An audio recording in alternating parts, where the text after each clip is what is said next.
Hi, Anchong. How are you? I'm great. I'm awesome. Kamusta ang tour mo It abroad? was fun, super fun, and ang dami namin bonding days nila Vice, nila Kuya, Mm-mm. and yung family niya rin, and yung buong team niya. And kababalik mo lang earlier, di ba? Kahapon. Kahapon. And ngayon, may surprise ka kaagad sa mga fans mo. Yeah, ito na yung hinihintay nila kasi tinatanong nila anong susunod kong gagawing Mm-mm. series. So ito, Once Upon a Time presents My Kung Fu Chinito. Malapit na malapit nila. Mapapanood na yun.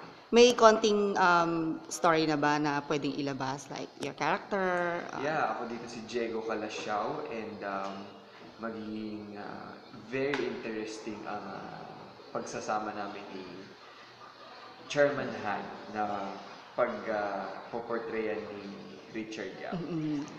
And medyo na-miss mo ba? Kasi puro ka abroad, Sobra, puro ka sobra. hashtag Enchong Travel.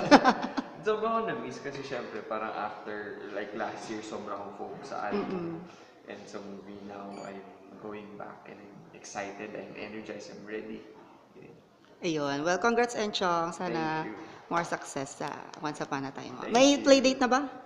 After to ng Once Upon a Time presents si Yamishita nila ko.